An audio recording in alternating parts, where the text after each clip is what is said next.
Yeah. Let's go sneak over. Do you want this? This is the ISBA. You guys ready? Yeah, it's about 1 minute.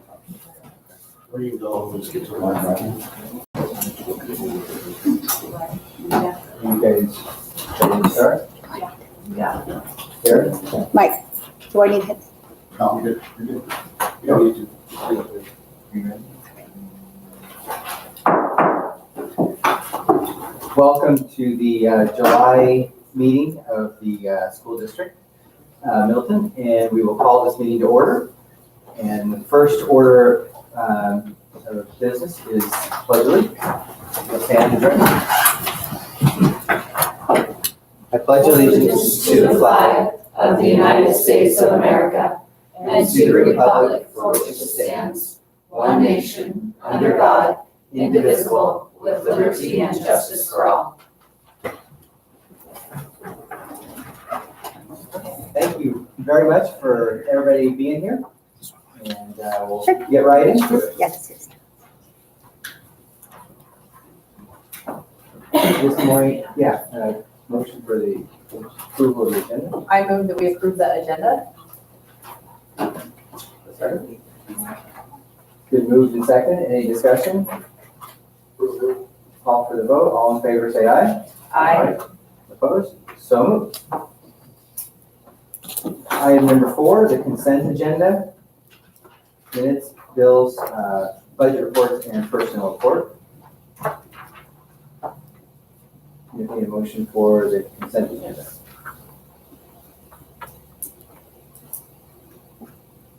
I move that we approve the consent agenda. I'll second. Been moved and seconded. Any discussion? I just had a question on the personnel report about a couple of positions. I don't know what they are. And And oh, can you clarify for me? Is it BI or BL? Behavioral intervention. Okay. And then the other one was the career advisor. Is that another, is it considered a counselor? Yeah, it's going to be that fourth counselor position that'll be used through that career opportunities money, Okay, so it's coming out of different. advanced opportunities money. Okay. That's all I had.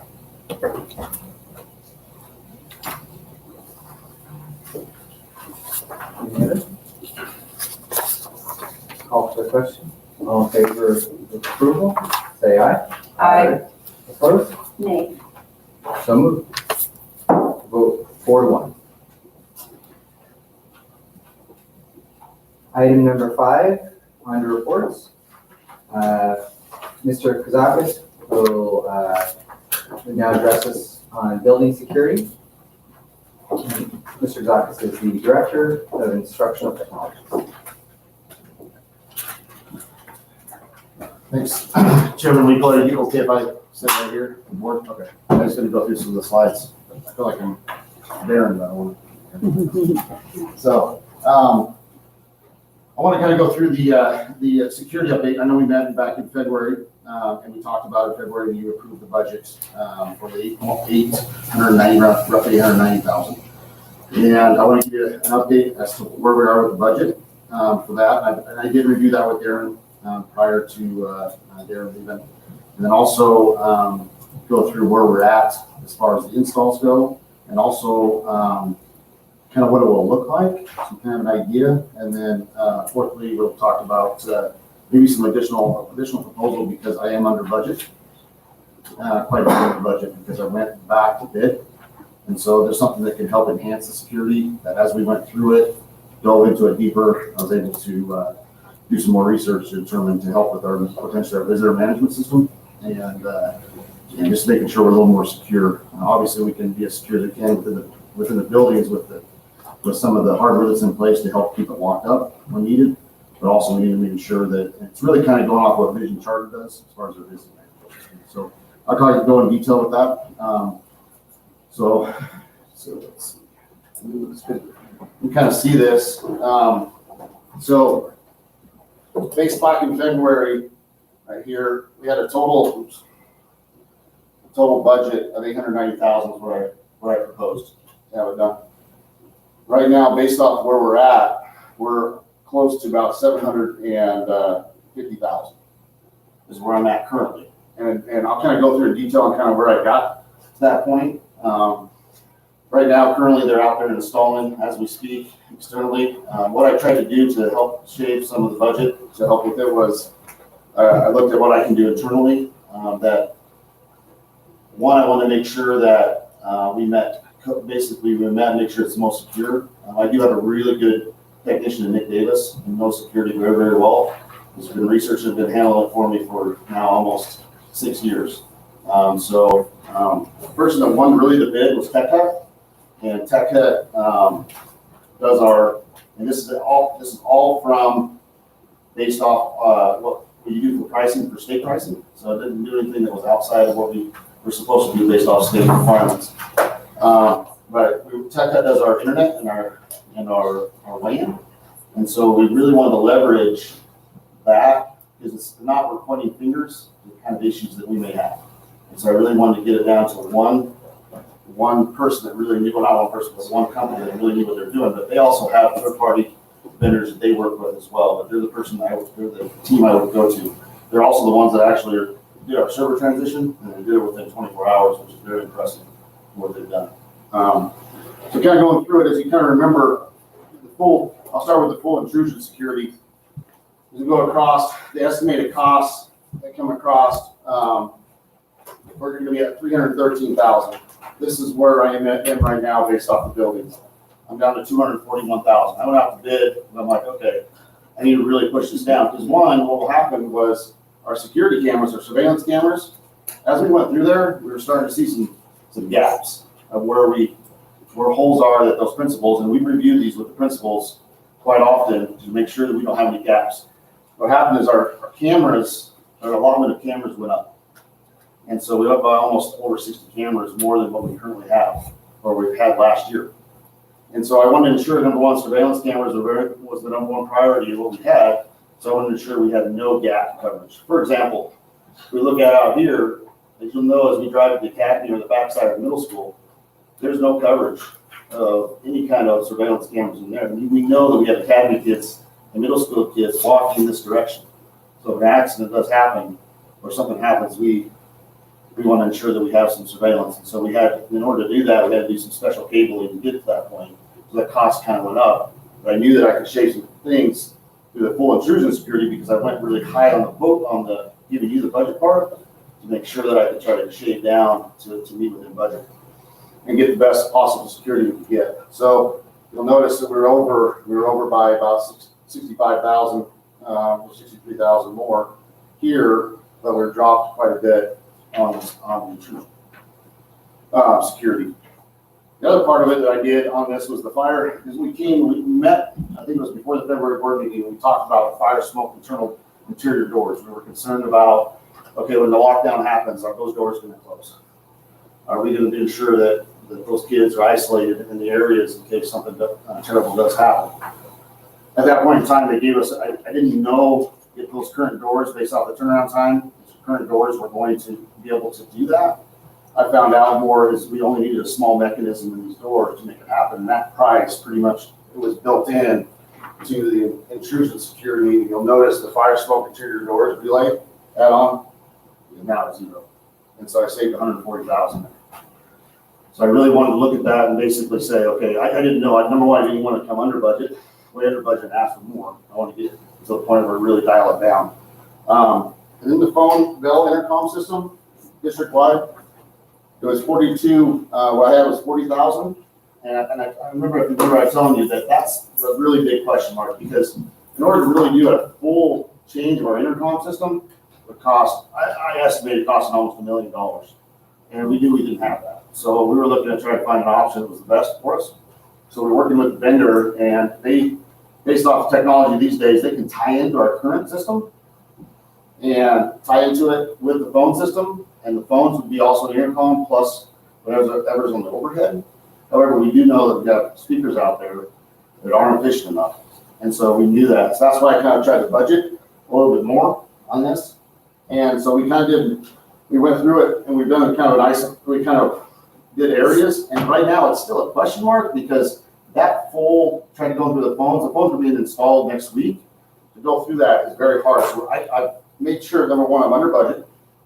If I need to go in there and get some better speakers in those areas for the intercom, for they can hear, that I have enough to be able to cover that 890,000.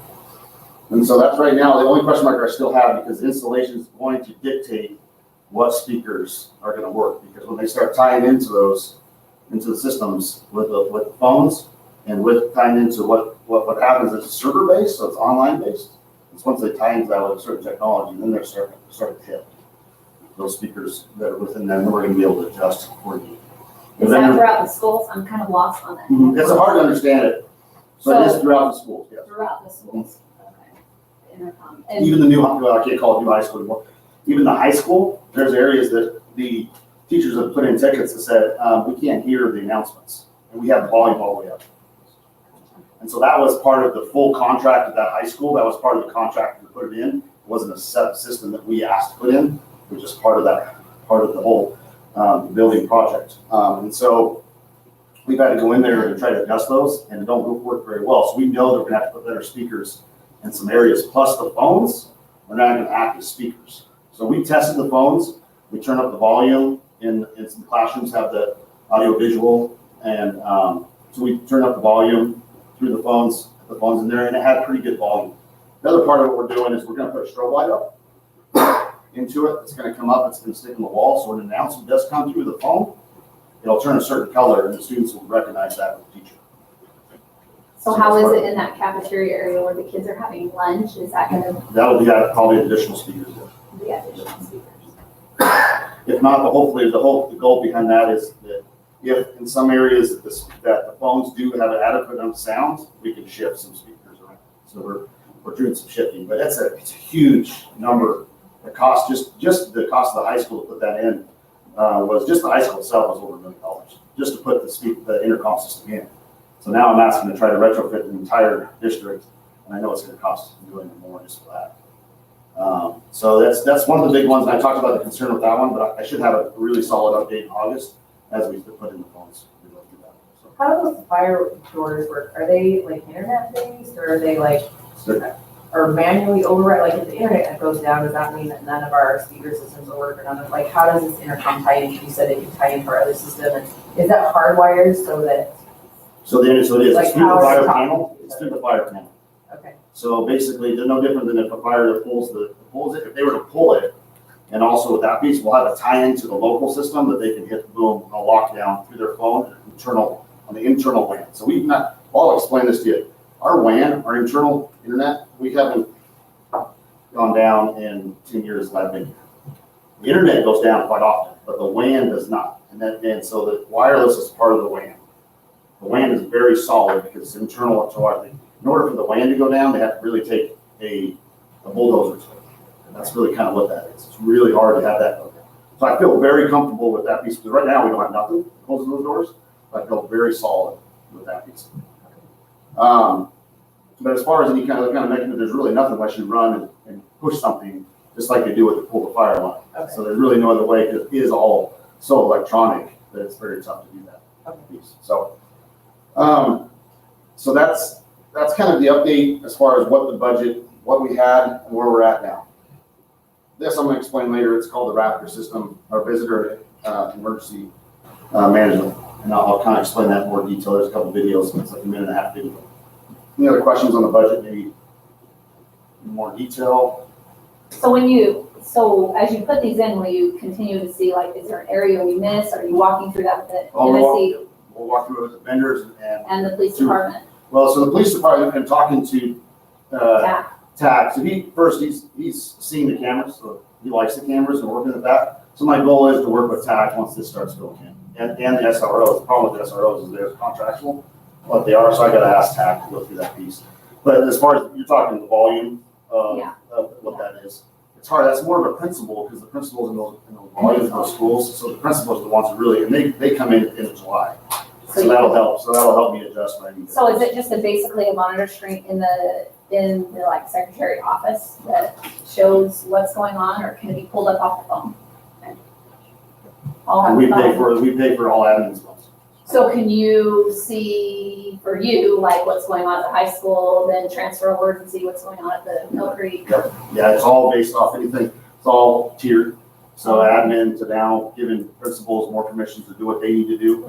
And so it's trying to take away more from the technology department to get more principals to have a little bit more flexibility. And will the teachers have any access to be able to see outside? Good. So that their ability is there. Now it's up to whether that administration wants to go to that level of having the teachers do that. That's just, but the ability is there. This is very dynamic. So I want to make sure that the security cameras as they go. So security cameras, the benefit of the security cameras we have now is if you, and I could share some emails from you, we get alerts like in the gym, we had the high school up and going and they loved what those security cameras do. If we've had students that reached over, if they had enough time, or hit the camera and it shoots us an email just like that. And we're able to address. So if something happens after hours and they're trying to mess with the cameras, also if they were to find a way to cut the wire, it goes into autonomous mode and it still does a recording. How long do you store those videos? 30 days. For 30 days, so every 30 days. Yeah, 30 days on the camera, but externally on what we did with a 5-year agreement is longer if we want. So 5 years for us externally with the camera itself. This is all a 5-year commitment. Okay. So this is budgeted, all this cost, if we go, when I show you this, is for 5 years. Okay. So are we leasing the cameras then, or we're all purchasing? What we have is renewal licensing. That's always going to be there, no matter what you do technology, it's licensing that comes with it. And that's what we have to budget for the next 5 years. So if a camera goes down, it's on us to replace it? Depends. Just depends on what the damage happens. If it comes in based off the warranty, if they hit it and it busts, now they'll replace that.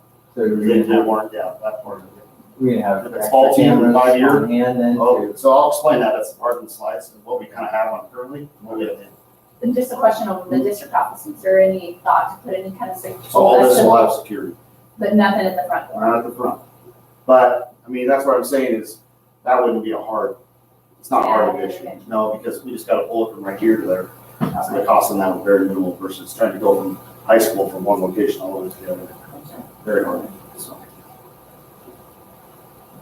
So more detail. So total of 319 cameras, 311 will be in production and 8 will be for hot spares. Here's the hard part with this. Those 8 still have to be paid on a yearly license. I can't get away with that. So if I'm storing 8 cameras, I'm paying yearly for them that are storing there. And so if not, I'm just sitting there. I don't anticipate, only thing I anticipate is maybe adding cameras, but I can work that through my budget. Is to add those. So if we know that those cameras do well, can we actually put up those 8 so we're not storing them and wasting them? Yeah. It's nice to have a hot spare. Yeah, it's nice to have a hot spare. what is the availability? I mean, are they just going to tack out and get one? Yes. So They store one. why do we need to be the storage for them? I want 8 and I have bond money. And I don't have, the bond money is one-time money, and so I look at it as additional cameras that potentially might need to be added. And so if you're okay, that's that part of it. Those 319, I could put more in production. It's just not gonna be, it's unusable space. But I looked at it and said, if I'm right at 311 and we need another one, I'm pulling from other funds. So I looked at it and said, I'm under budget. That's why I'm coming to you on these 319. And our speakers would qualify, like if we would, we can use our speakers, we can only use for cameras. Well, this 8 extra that I already ordered those 8 extra. And we're talking, on those 8 extra, we're talking $2,000 to $3,000. Because the majority of the cameras, the cost of the camera is the installation. We get spent. You're running wire. 90% of the interior cameras have been completed district-wide. And that was installed by the technicians that I brought in. And I'll explain that. I didn't take that lightly because I wanted to make sure that the best of the best installing was reviewed by the vendor that basically won the bid. The wiring, they pulled the wiring up, and I had Nick doing it along with Cody and along with Hunter Grimes, along with actually the chief's son coming in and doing it. They were pulling the wires and all they had to do was install them. Then it comes down to the vendor, Nick,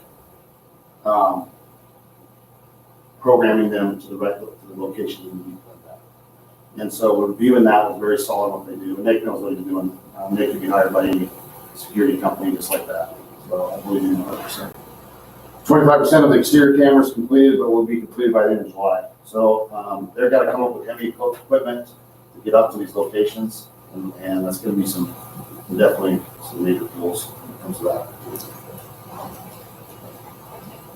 These are kind of pictures of the high school festival. Okay. Kind of cameras in here. Now I have a live feed to this on my phone. I can show you after the meeting's over if you want to see it, of what the high school is. But these kind of ideas of what the cameras and what really kind of and this is, again, this is a screenshot. So you can tell. Mike, do those cameras have pan zoom capability? Oh yeah. Zoom so much that you can dial it in to, it's amazing what it can do. Does it have post zoom capability or only while live?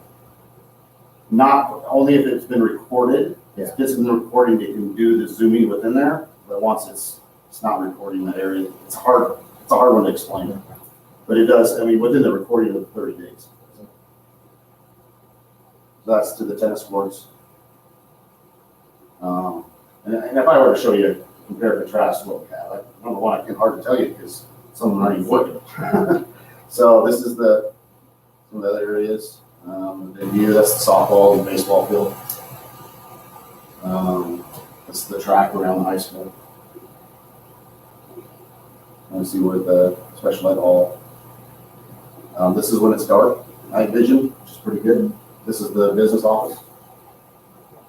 And these, now let me remind you, this is not just what we felt that the cameras need to be. This was reviewed by the principals and also reviewed by the SROs. Night vision of what they are. So that's our security. The questions on surveillance according to access control. Looks good. Yeah, we're very excited. Very easy, and you remember Diana tested these cameras for almost a full year.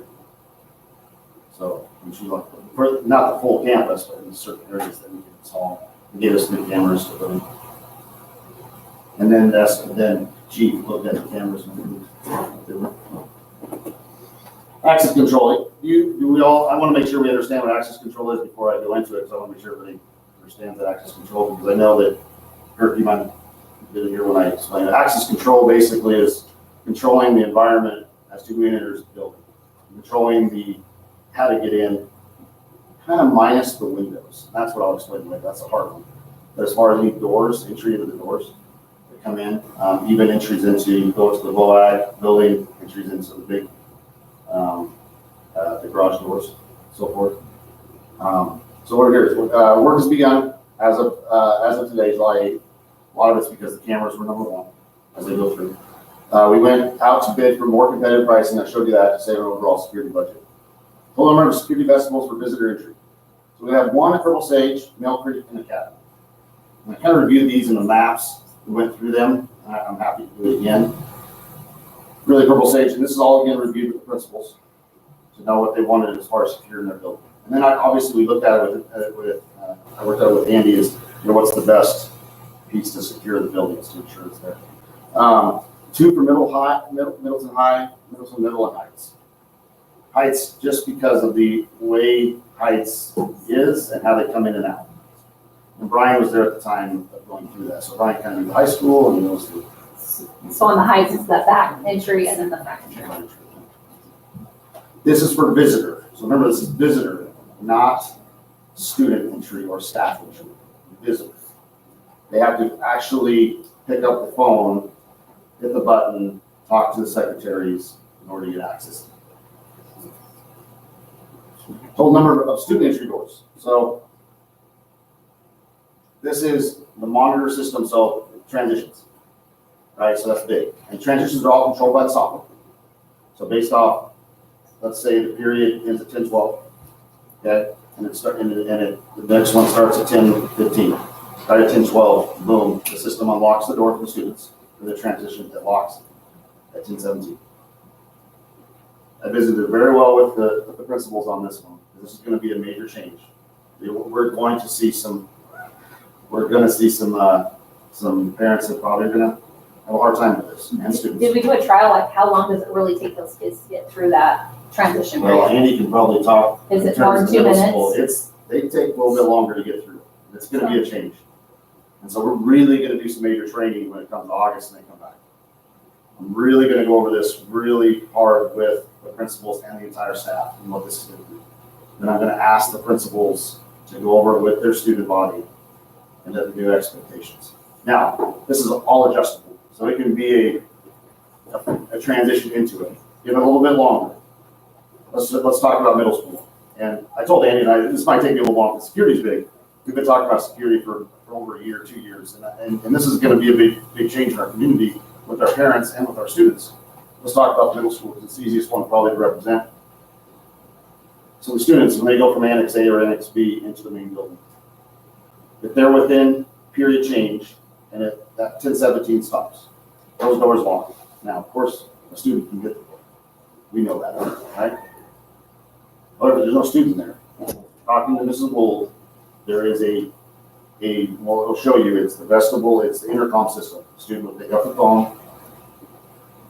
Mrs. Erickson would see the student from the camera, and they would say, I need to get in the building. Well, why are you tardy? Mrs. Wold loves this piece because why are you late?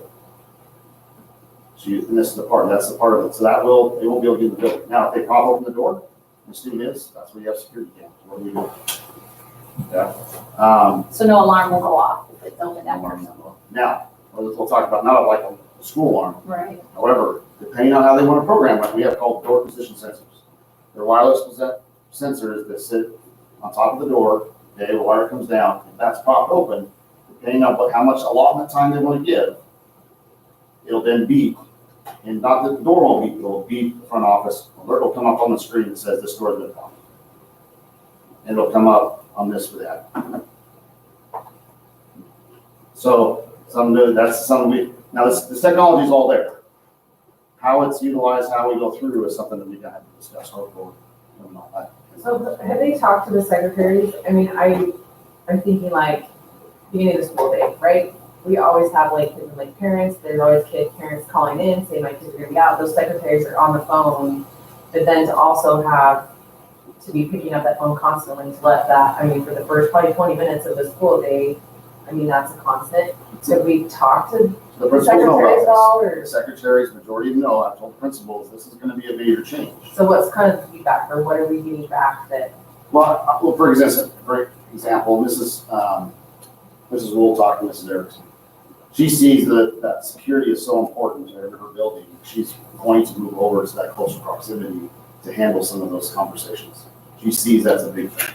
Each secretary is going to have a monitor that they can control the environment. I didn't say only one secretary gets it. We can get more if it needs to be. Well, I just heard like some of the elementaries, they only have one secretary, or they have, so. Well, so the two will have them. So each one of them will be two. The assistant secretary and main secretary. Okay. Will each have them. Now, as far as the principal goes, because the way the system works, that part of it is a direct line feed, because it's a phone feed as it comes in to those locations. It's not based off the phone. You can't do those on a phone. There's just no technology. There probably is. It's just going to be astronomical pricing. But it's going to be a concern. I'm 100% with you. Now, as far as how we implement it, that's something that I think we need to come back in August with a plan to you, because we should have the principals should be here long enough and have a plan as far as what the rollout's going to be. And that's my goal. So how best to get it out to the community itself? So basically this engagement, and I want to talk about that part of it because that's part of that new system that I'm looking at to help with this type of emergency system, how to help with communication, how to help with those type of things. So the back-end system, they do have rollout plans to help us go through it. So my goal is to get those together and help. This is the new rollout plan. The hard part is how many are going to read it? How many are going to do it? And that's the hard part that we are going to have, because it's going to be like, oh my gosh, what are you doing to my son, my kids? So it's going to be up to those principals to really get that message out, not only by email, social media, by paper, by open house. Everything needs to be communicated very well. So my goal is hardcore come end of July, is to work with those principals and those secretaries to pull them in to tell them what the environment's going to be and make some hard decisions. And maybe at the open houses have enough pictures of how it's going to work, reading and Exactly. a flyer that they could take home. or- Exactly, and they should, the goal is to have those, that's priority one, to have those already in place with those, pick up the phone and do it. And if they want to test it out and go through it, they certainly can. Now look at this, it's no different than CSA change. Completely different from what we had, but Be better once we get used to it, most definitely. sends the message that we're secure, right? And that includes kids having a little tighter window. Not open door. Yeah, and that's exactly, like the high school is a tough one. Like, what's the transitions? And I'm talking to, and talking to Brian was, how are you wanting those kids to transition? Because if you open every door, what's the purpose? I mean, you've got to lock those doors. Because if not, you're looking at, that's intrusions wide open. So they have basically one entry point to get in if they're late and they have to call. So they don't have to walk all the way around the front door. They go right into the vestibule that's going to be at the commons to pick up the phone and say there it is. But during transition times, those doors are going to go. If they need to get in the ag building, that's a part of one that's going to be those transitions. Number of student entry doors, I talked about that. Multiple staff, card reader access on exterior doors. So they'll have their badge. That's why we got new badges. They'll basically pull them up there and they work for the copiers. Now they work for this. And so they pick it up and the door will open. The goal would be to be keyless. That really controls the environment. For the kids, you're saying? But no, for the staff. Oh, for the staff. Because that really shows, because all this is reportable. Who's in the building? What are they doing? Okay, those can be deactivated, activated, deactivated. Obviously, we talked about not being that's the start of the year. It was more, okay, this is the full ability of the program. Okay. So there's multiple areas that they can get in. We try not to take away as much inconvenience as possible. I reviewed those, or convenience as possible. I reviewed those with the principals. I said, okay, how's your staff enter? This is important to make sure we're secure. Those all have door position sensors as well. Every single door in this district. There's like 10 doors on this auxiliary gym. You're like, that's a small building to have 10 doors. Well, that's how it was built. So we have the door position sensor. Anything that any intruder can get into the building. If there's a door that goes into to like a storage room, they can't get any further. We don't have door position sensor. We talked about all doors. The program notify administration secretaries if doors are propped up.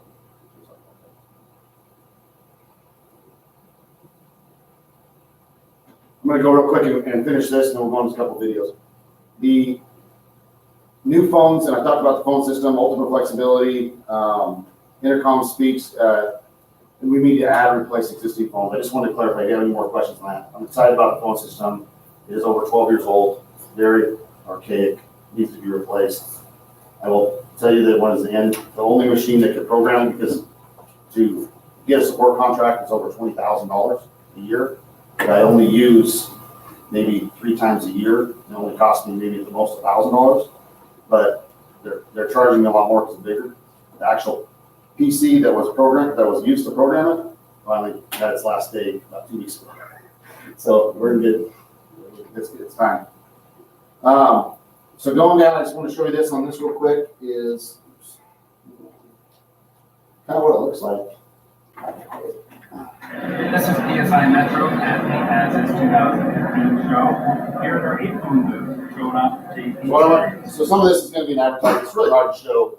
I mean, there's been no school that really goes through and shows what it looks like. I don't know for some reason, but I'm like, I'll do that for you. You know, so but they don't have anything. This is kind of a trade show of what these look like. These are the screens, basically what they look like in the schools. So the bigger monitor with the phone that pulls off. Okay. As we go through this real quick.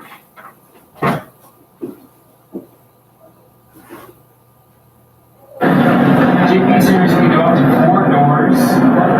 You want to wire your doors back to the master, the 18.2. From the master, you can do Cat 5, E, N, or above, and go to either AC chain that, or go back to your distribution adapter. I just want to show you some of our functionality. So we're here at our door station. We want to get into the building, hit the button, and from here you can see we can either do touchscreen or hands-free. You can unlock the door, let them in. Awesome. One of the other functionalities that's nice about the JP series is you can call other stations. Another thing you can do is you can monitor your doors. So to monitor, you get the monitor and then pick which door you want to monitor and see.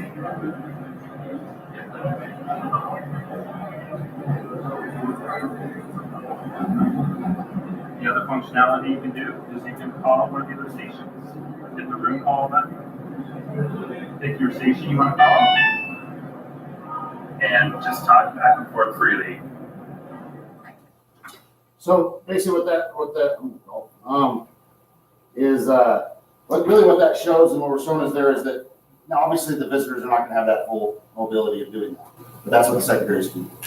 So if a student's like, I don't know how to hit the button, it's not working, they can then activate the caller and have a conversation with the student to get into the building. Or the visitor. So that's more of the functionality. That's just kind of what the interaction would be, what the screens would be for that. So there's a camera that's actually built in with it. It's actually coming right up. All right, I'm hurrying. I promise. So Mike, do we have any special needs students that are alone who might struggle if they're late to operate the system or anything, or is there been? So I've talked to the principals about part of that. So number one is this, the teachers are all going to have, not all of them, but let's go with elementary, for instance, just to talk about portal. That's obviously a concern. How are they going to get the building on those times? The teachers are going to all have student cards. They're going to have some student cards, 3, 4, how many we have beside administration. They're going to be programmed to get into the building as if they need to go to the restroom. Okay, so those will get in and out when it comes to that when they need to. If there's a special ed student that needs to get to that point and they need that access, they're going to be able to access and be able to get into what they need. And then what's great about the card system is that all of a sudden that card gets lost. We just deactivate it, and then on top of that is we are able to time it on times, like after 5 o'clock or something like that. Are each card spendy? No, that's the next part. Yep.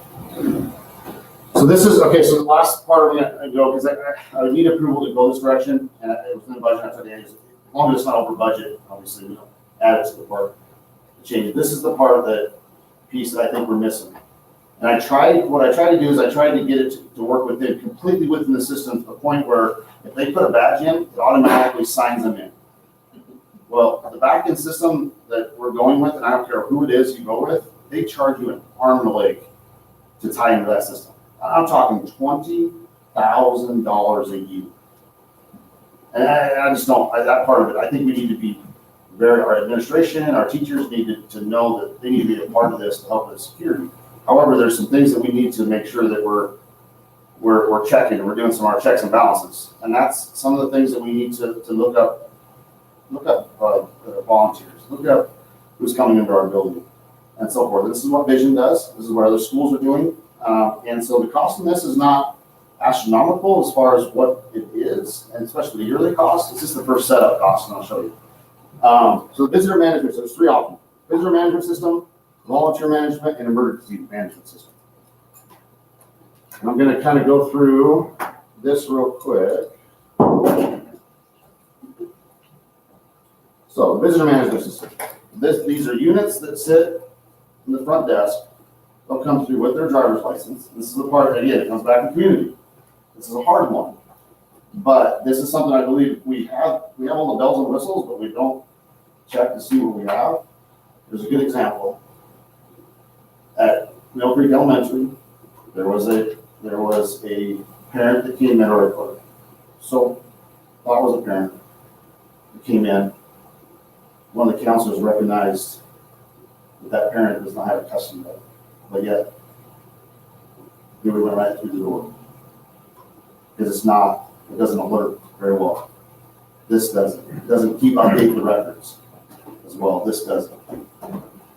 We're talking about custody databases, accurate visitor records, district-wide reporting, emergency panic buttons. So instant sex offender screening. This all does that instantaneously. So this is, pieces that we don't have. This is the part we have to discuss, because if we don't, I look at it, and again, I'm just acting like a kind of liaison to help with the security. We all need to decide whether or not it's best to do with the school district. I will tell you, I talked to Mrs. Oldcamp over at Vision very hard. She said this has been where the teachers are a part of this system, meaning the teachers play a part in what the security is. They have the ability to, if there's something's happening in their classroom, to put their phones in a lockdown situation. They're able to do things like one of the things they can do is if they're in the classroom, like one of the big things is if we go into lockdown, how do we know the students are good?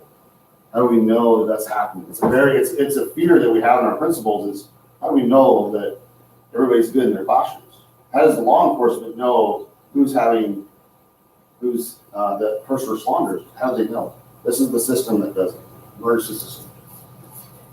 They're able to hit a button, basically it says all's good, all's good. They're able to share those things to them. So this is part of that piece. Volunteer management, do we screen our volunteers? Do we do those? This is the part, what happens is they apply for it, they get in it, they get a badge, they go in, that's a part of the system, okay? Emergency system we talked about, drill, this is huge, drill management. One of the things that happens at the high school. How do we reintroduce those students, reunification, those students back to the parents? That was a very difficult one, and Andy and I talked about it. Trying to have 4 people try to handle 1,200 kids to get back. This allows, if you look here, you can't see it. What happens with this is basically the teachers have the ability on their phone or whatever they're going to use to be able to be a part of that piece to check out the system. Check them out, look at what their students, right now they have no ability to do that. And so that's a huge thing that I think we need to look at. We have some bomb threats come in, fire drills, anything that happens that we can do, we need to unify. So this system is based off of teachers reporting in on their phones? Yeah, that's the one thing that's hard because we look at it and go, well, we don't pay for teacher phones. Are we going to have, that's part of our gap. It allows them to interact for their own safety of their own classroom. If something happens, well, the big one is we talk about in our special ed rooms. How do they identify a panic? They have a walkie-talkie, but if something's really happening, they need a panic button. This puts a panic button, a very close location, a panic button for them to be able to then notify what's going on to administration. Who else uses this? What other districts besides Vision? Are there other big districts that use it, or do you know anyone else besides Vision that's using this? So there's other Idaho schools that have done it. So I talked to Mrs. Oldenkamp first originally and tried to get the information. I know they're the #1 emergency system in the so I haven't reached out to other districts. I got this information out about 2 weeks ago. It's something I do, but and I'll show you a video. I feel very solid about this system. It's #1 and what they've shown in the technology. I did a huge webinar with them. I talked to Mrs. Oldenkamp over about it. She's like, we really try to reach out. We really try to look at other systems, but this has really come true to what we need in our schools. Did she say that people were hesitant to go through the screening process and volunteer, or did she say they more did because they felt like? Because what if some of the parents got some kind of background? I mean, how is that, what are you gonna allow? I mean, what are you? That's the part we have to identify is what do we let in our buildings? It doesn't go into their background checks as far as what they've done as far as employment, as far as they've had a Just sex offenders, sex offender. but that's public information. It's public information. But who would know that?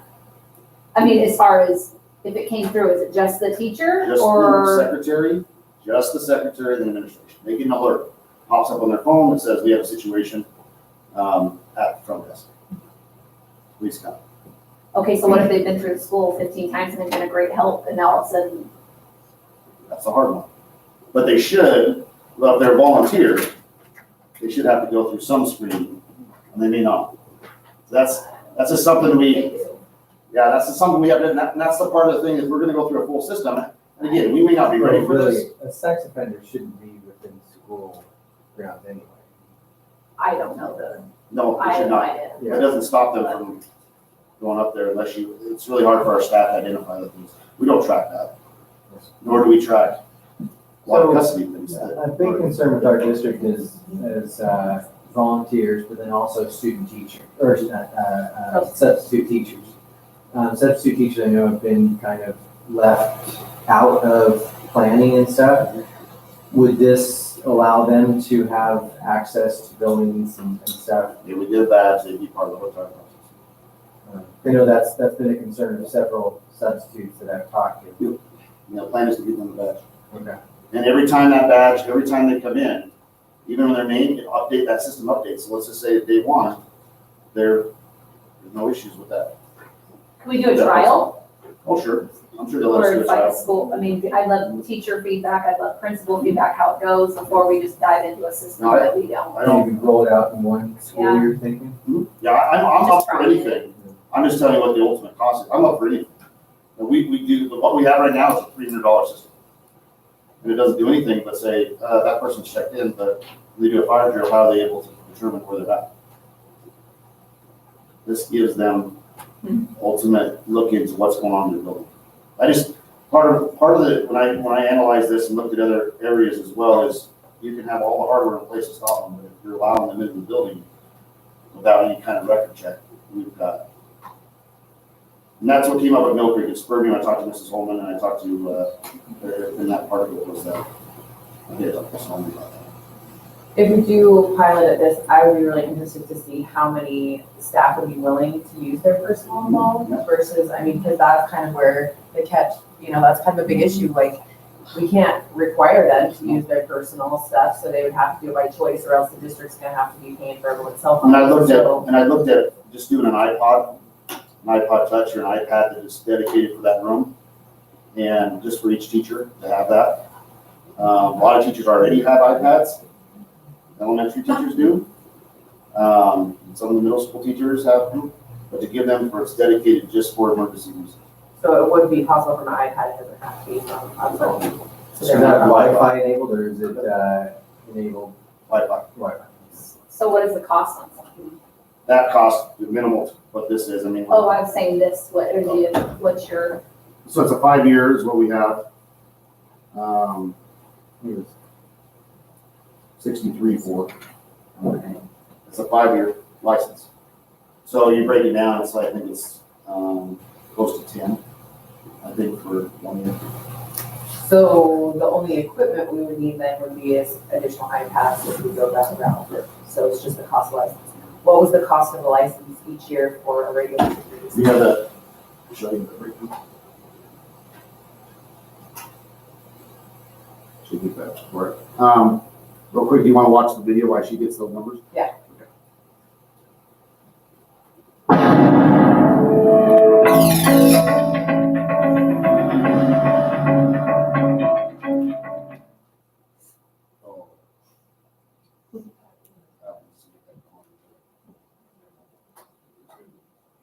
So the cost of that goes.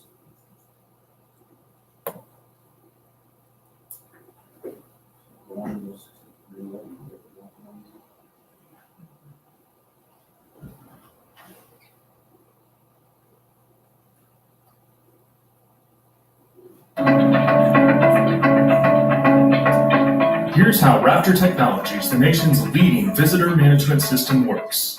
Your new visitors give front desk personnel their government-issued ID. The staff member places the ID on the scanner connected to your Raptor system. Raptor searches through the sex offender registries of all 50 states in a matter of moments.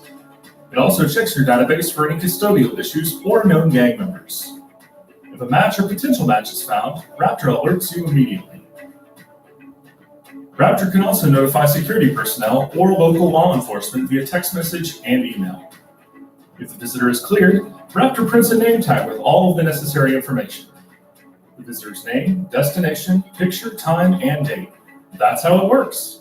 Contact us today to find out how Raptor can protect your school. That's definitely the visitor management system. The emergency system is way more in detail. I didn't want to spend a whole lot of detail on that one. I really wanted to kind of just get it out there to see what you guys feel in that area, to go that direction, because it is a gap I know that we have. So would it be possible to check in to find out if they would be willing to do a pilot program like 90 days or 6 months or something like that? I'm almost certain I can get them to do that. I'd like to go that, I think, before we fully commit on it. And I'm okay, I'm totally good with that.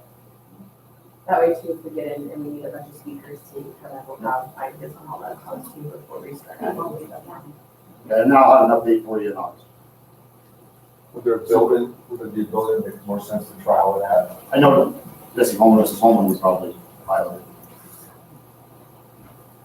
Is there more information regarding the emergency management? Michelle, do you have you a could, emergency? Send you to could us. share with us?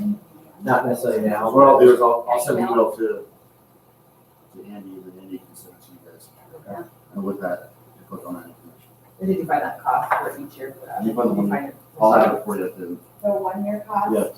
The 1 year cost for with everything, the visitor management, the volunteer management, and, For the Raptor? yeah. Oh, I was looking for not the Raptor, what we're paying, because are we doing licenses too each year for our regular system? Oh, yeah. Like that was all the equipment, but what are we paying for licenses for our regular security system each year?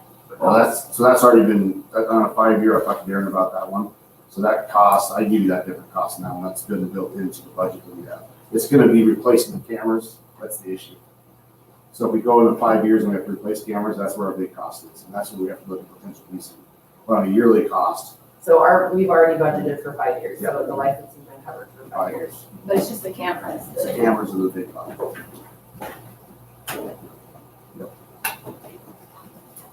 Sorry, Michelle, thanks for trying to look that up. So that's it, so I'll get more information on that part. I know it's a lot to discuss and I have a little bit of time, but I want to kind of get that out, feel it out there, and then I give you more. How long does it take to get that established? If we say we'll do a pilot program at the Mill Creek, The only part is gonna be is getting them to discuss the emergency side of the situation. They do the full training. So that, part of that built in is them coming down for a day and potentially 2 days to sit with staff and go through the entire process to make sure that's built into that process. So as far as the implementation process, that's not hard because it's all back-end system. What's gonna be hard is just training the staff.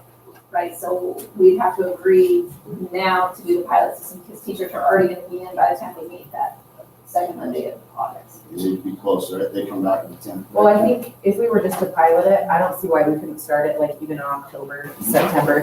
Give them a month to get in and then just say, okay, we're gonna pilot this, let them get through the initial school year, their initial new PD and all that kind of stuff. And then add, yeah, and then once they're kind of feeling okay, if they are okay, if Jesse still thinks that her teachers are a spot where that's good. And I plan on meeting with the principals, discuss it in more further detail.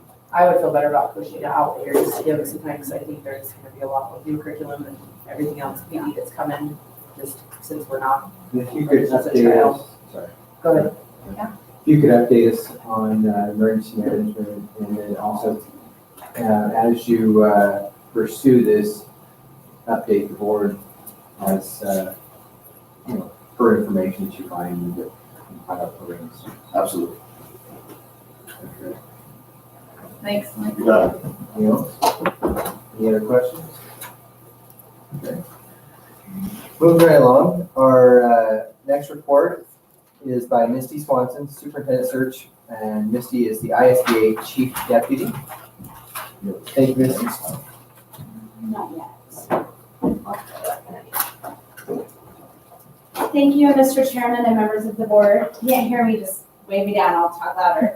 And thank you for this opportunity. Yes, for the record, my name is Misty Swanson. I'm the Chief Deputy at the Idaho School Boards Association. With me today is Quinn Perry. She is the Director of Policy and Government Affairs, also for ISBA. So today I just have a few pieces of information for you. First of all, I guess one thing about ISBA regarding the superintendent search, we have conducted over 25 superintendent searches in the past 5 years for districts ranging from 150 students to over 15,000 students. So we have quite a bit of experience in various communities, just like yours. Today, what I plan to talk about is the process of the superintendent search in general and what we've completed so far and then what is coming up. We'll also talk about any questions that you might have at this point throughout the process or questions that are coming up in future steps. And then last is we do have your community and staff survey results in. So we'll provide those tonight and go over kind of trends we saw and information we saw. So, yes. Do you need the, are you going to use the We will, for the survey results, we brought it on a thumb drive that we will. Okay, I just wanted to here knock for the lights your- and lights back on. just for your patrons to be able to see in just a few minutes. So first of all, with the superintendent search process, we opened up the position with you and started promoting it on June 20th. That included a brochure that was sent out to current superintendents and potential superintendent candidates, various people throughout Idaho, as well as neighboring states and across the United States. We use several mechanisms that we do in other searches to get that information out. There is someone like me in every state association office, so we always share that with each other, and we use each other's resources because a lot of times we do hear of someone that wants to move to the state or maybe is of concern, so we also do that. So the marketing has been completed. We have been receiving the applications. Today is the deadline. And so as we've received the applications, we've been reviewing them thoroughly. We're looking for information on double checking credentials. So candidates include a copy of their credentials, and they may have a superintendent license, a valid one, either in Idaho or another state. Just because they were issued that doesn't mean it's still valid. There might have been something that's come up. So I double check whether they're in Idaho or another state to make sure their credentials are still valid. I also review what they included in their application. So if they say they received a certain degree, I look for the transcripts that confirm they received that degree. Any other things like that throughout their packets, I just confirm and making notes, and we'll be sharing that with you at your next meeting. It is important to note that ISBA does not pre-screen candidates as far as we don't rule people out. I will bring to you at your meeting on Thursday, I will bring copies of every single application that came in. And the reason I do that is, admittedly, I don't live here, I don't work here, so I don't know your community as good as you all do. So I bring all of those, you've been elected, you've been appointed to make these decisions, and so I will bring all of those for you to make those decisions on who you think might be the best fit for the position here. And so, and in addition to that, it's the board's statutory obligation to do that hiring. So for those reasons, I bring every application to you all to consider. Like I said, at Thursday's meeting, I will be presenting all of those applications. When we are discussing the applications, we will be in executive session. So you'll hear me say this probably 1,000 times. Whenever we're talking about specific candidates, their names, their details, their credentials, their experience, will be in executive session. When we're talking in general, such as now, the survey, how you want to move forward with maybe a community meeting, things like that will be an open session. So, and any decision that you make will always be an open session. Once you're done in executive session, you'll come out, you'll deliberate, you'll have discussions, you'll probably be saying some names, and that will all be an open session. And then you'll make motions and you'll vote. So that's how that process will go. All of that is per Idaho code. So it's not just because that's my rule, it's because that's what the law says we have to do. So on Thursday, when we come and you review the applications and I tell you what I found in them, I'll be sharing with you some pros and cons maybe that I found in them just from the experience that I've had with this. Then you will most likely select some semifinalists to move forward. And at that point, we will move those people forward for reference checks. So at your next meeting, we'll talk about, in open session, we'll talk about reference checks and how that process works and who does the calls, who figures all of that out. And we'll do that at the next meeting. Once those reference checks are completed, the board will meet again in open session, and you're going to decide some finalists to move forward to the next step. Now, I have had people have listed references down. You think that when you call a reference, they're only going to give you a glowing review, and that's not the case. I have had some people give bad reviews, and I go back and double check, I'm like, they listed them as someone to give a reference. They can still give bad references. And part of our process is when we're doing references, then we say, is there someone else that has seen this person in a different light? And we try to get a couple of steps in, because that's usually when you really get some really honest opinions, and some of the questions we ask are really truly, is the person up for the task to work here and to take this over and to lead the district? And that's what you really want to hear people say.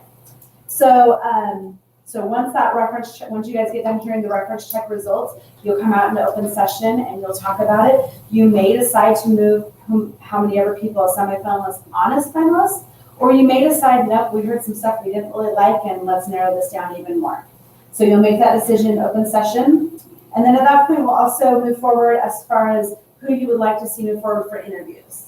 And at that point, you have options of, we'll do interviews with the finalists. A lot of districts invite community and staff and students to come in for an open forum or community forum, a meet and greet, whatever you'd like to title it. And you can really have some one-on-one conversations. And we provide comment cards so everyone in attendance can give their feedback. They can say, here's what I asked this type of question, and here's what I heard, and this was really concerning to me. And in all the other searches that I've done that with, there's a trend. It's basically, you see the same responses from your community and staff of areas of concern or areas that they're really excited about and some really great feedback. And all the other boards I've worked with have really found that valuable, that they weren't part of, they didn't sit and ask those specific questions because you have the opportunity in the interviews. Generally, the board just sits back and asks the community and staff to go talk, go do this. And it's every community member that I've ever worked with has come up and said, thank you for the opportunity to have that time and to give our feedback. The boards listen. So that would be the only other thing that you could do on that particular day is if you want to offer your finalists site tours. So someone would take them around and see your different schools, your district office, anything in particular that you want to share with them so they get to know the community and your schools better. You can also offer that day. So we don't have an agenda item today for making any decisions on those things. This was all in information.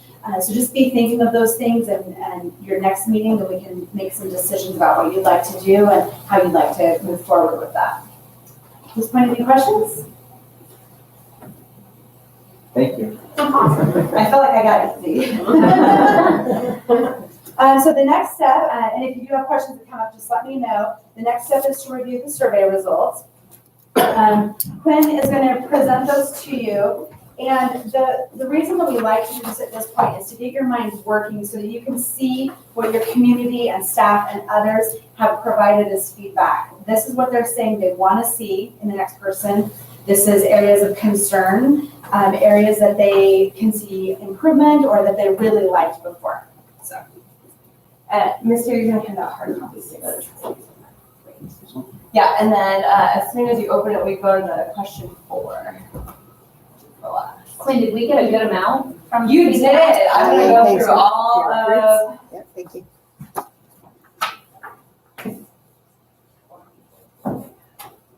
Okay, so as Misty's handing this out, and of course for all of you there in the audience, first of all, for the record, my name is Quinn Perry. I'm the Policy and Government Affairs Director for the Idaho School Boards Association. I'm just here to really help Misty out. You'll see that I partook in various processes along the way, but one of them was going through your survey, and you did get a lot of respondents. You got 489, which may not sound like a lot, but I think on the spectrum of things, we got actually way more than we thought. So just as an overview, we did open your survey on June the 26th. We closed it today at about 2 o'clock. All of the survey responses that we received were online, though individuals did have the option to print out a survey and mail it to us at ISBA, but almost everybody took it online. I don't think we got any in the mail. So as you can see, we asked survey respondents to identify kind of the category that best fit who they were. Out of the 489, 284 identified as parents or caregivers of your school district students. 127 identified as employees of your school district. 9 were Middleton School District students, and 34 were residents of the school district here in Middleton. Many respondents stated that they were retired teachers or former employees, and many noted that they were both an employee and had a child in the school district. So this does give you a good idea. I will say we just did a survey results in another school district, and you got more students than they did, which is good. And you got more patrons and a healthy amount of both parents and employees. So I think this is a really good picture into it. So now I'll have my trusty assistant go to the very top of the PDF, please. So this is the first question. And the question we asked was, what are the professional qualities that your patrons want to see as the most important for the next Middleton School District Superintendent? So when I read these off, just think these are what your patrons, your employees, your students all think are the top priorities. So go ahead and scroll down, and it is beautiful to read it this way, but I'll actually have you go down to the next page, which actually breaks it down by percentage. So the number one quality that they believe that the school board should be looking for is that they have positive experiences dealing with conflict and problem management. The second top choice was someone who fosters positive relationships with community members. The third was excellent communication skills, including speaking, writing, and listening skills. The fourth was a strong background in curriculum, supervision, human relations skills, and team building. The fifth was experience administering the development and maintenance of a positive educational program, so on and so forth. So you see, I got to, I think, the ninth one until we got to below 60%. So as you read through these, know that these are really the top qualities that your patrons are looking for or asking you to look for in your next candidate for Middleton. Now, I will go through the comments before you start reading the comments and start seeing lots of blacked out bold lettering. We did redact any information that could be personally identifiable either by former employees, current employees, whatever it may be. Legal counsel tells us that we need to redact that information. I also had to redact some expletive words out of the survey just because this is a school district environment. So any name calling or bad words I did redact as well. So if you have questions on that, happy to answer them. But here are really the trends that you see. First of all, I would say the most common trend that you're going to see in the comments is that they're asking you to find a candidate who can somehow come in and unify your school district and your community. They really want someone who provides a positive, healthy work and learning environment, and someone that can come in the face of chaos. They believe that the ideal candidate should understand the needs and demographics of the community. There were a ton of comments about the ability to pass a school bond, which I really appreciate working in politics because that's something I always have to work on, but your patrons, need someone who can work together knowing that your community has to come together to pass issues like school bond or school levy issues. There was a lot of echoing of someone who really keeps the students as the top priority. And additionally, in this survey, I saw a lot of comments about specifically making sure that your students with special needs are well taken care of and have an administrator who knows the ins and outs of what a special education program might provide. So you can read through those comments and see what that's like. And then we'll go to the second question, which are the personal qualities that the survey respondents thought would be most important for the next Middleton School District Superintendent. Again, it's beautiful, but just looking at the percentage points of the survey, the number one characteristic and a personal quality was that the person or the good candidate would show good judgment and common sense, and they would base their decisions on facts and without prejudice. The second comment, top selection was someone who fosters a positive working environment. The third was shows respect for all students, staff, parents, stakeholders, and the community at large. The fourth, good character with high morals and unquestionable integrity. Fifth, expects trust, transparency, and openness in leadership. Six is open to new ideas and willing to implement change as appropriate. And number 7 is someone who's committed to a students first philosophy in all of their decision making. Again, you can go through, you see that I think you get down to, the 60%, most of your, people identified those top things, the last 5 had a little under 50%. So those are ideal qualities that they're looking for and personal qualities in your candidate. Again, trends and comments, the ideal candidate would be extremely approachable and would encourage harmony among the staff and the students. There were many comments about understanding what the roles and responsibilities between administrator and the principals and the staff and the teachers, and then of course the relationship with the school board. And then the last one was really someone who kind of looked past rumor mills, Facebook land, whatever you want to call it, and really just focus on what's best for the students in your district. So I felt like your survey was really done well. I'm sure you're like, wait a minute, there's 24 pages on here. The reason for that is the third question that we ask in the survey are questions that your patrons want you to ask in a job interview. And since we don't want to give any one candidate over another a first look into those questions, and then of course you'll have to decide as a board together what questions you want to ask. We did remove that from the survey, and then we'll bring those to you, and you'll select what questions you want to ask your potential candidates. So you got quite a few of those. So Misty will provide those to you when we meet next week, or later this week. Any questions on your survey?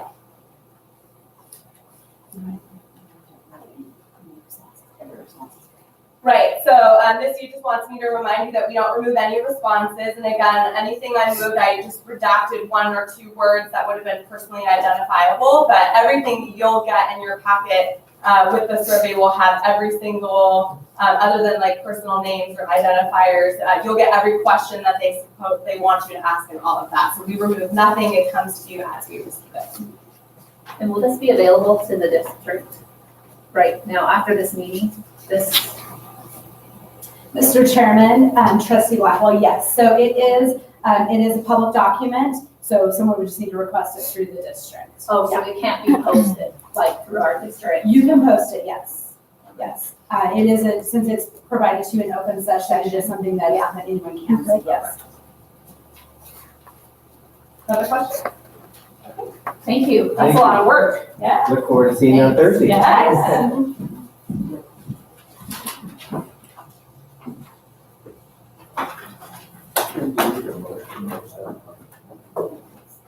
We don't need a motion, just, I would say, we're in agreement. So we're okay with posting it? So Becky, would you post this or? look at ones to, what, on the website, on the district on the website? Do you want any explanation on the? You can just put, Middleton School District Superintendent Search Questionnaire. How do you best would you? Survey. I would say, yeah, Survey. whatever you title it, I Survey. think it's in the title. So it's the Middleton School Survey District results. Superintendent Search Survey. Because it goes through each question and then Yeah. they can see it. Thank you. For point of clarification, you're going to go to an executive session on hold on. Thursday? You can, ask after the meeting. Thank you. All right, moving right along. Item 6, into our action items now. 6A, consider approval of appointed district-wide assistant treasurer.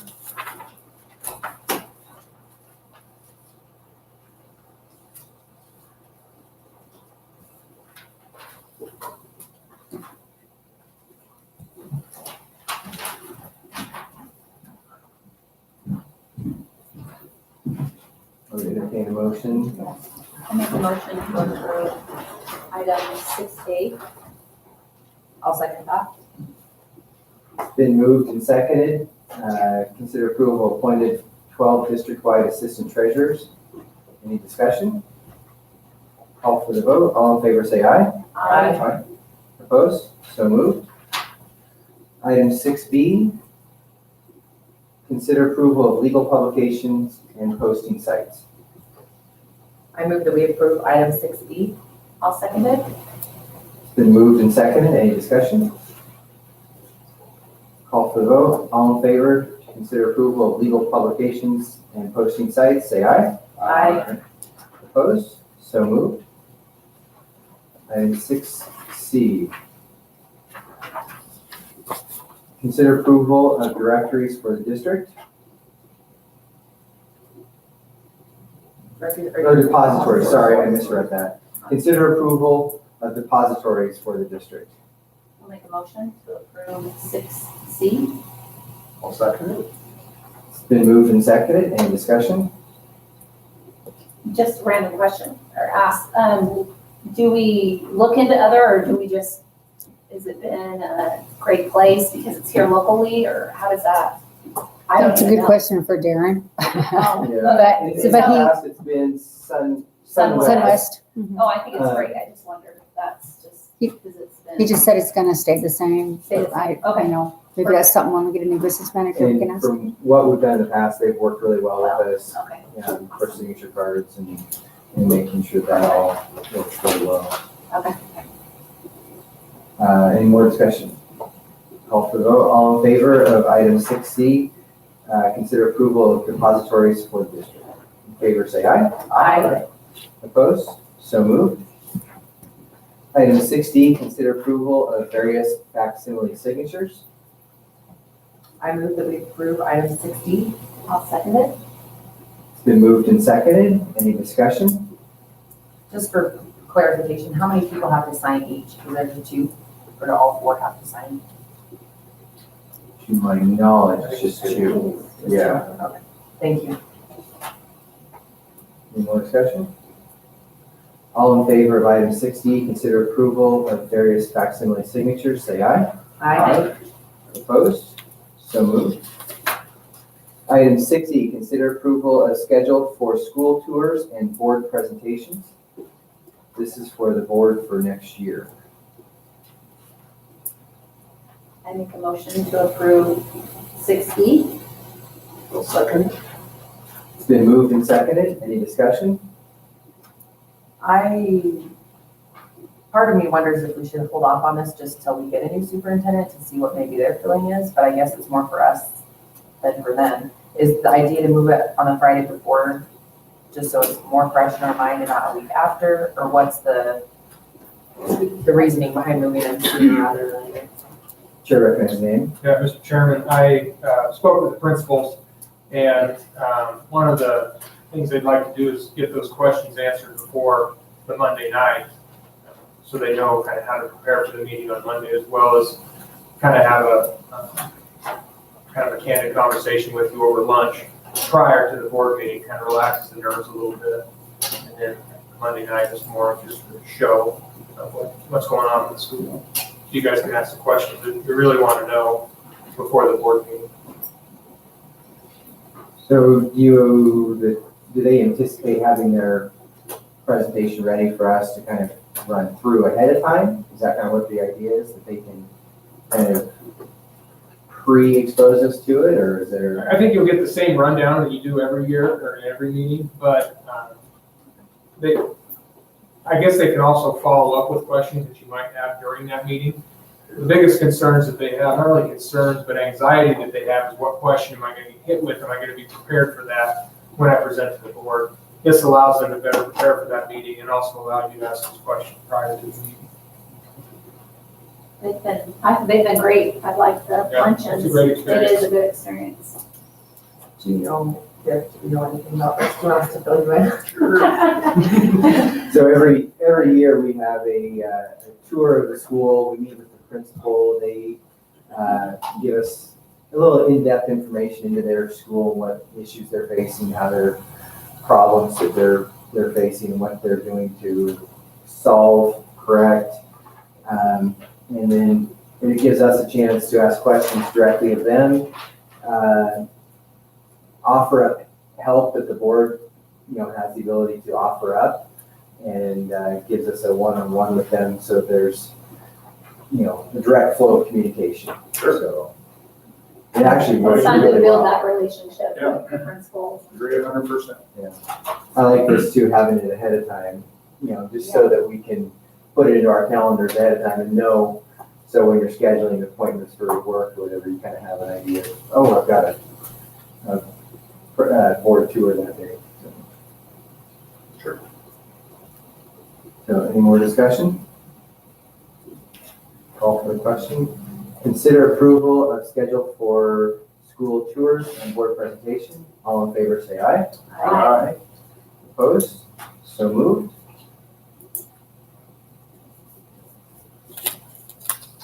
Moving along. Item 6F, consider approval of easement agreement with City of Middleton.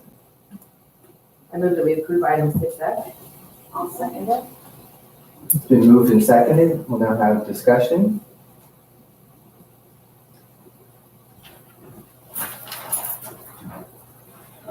What is the easement? I think that's a big question. Yeah, what is the easement? Yeah. I'll give you a good overview of that. Becky Crofts, City of Middleton, City Administrator, 1103 West Main Street. Thank you for meeting and hearing our request tonight.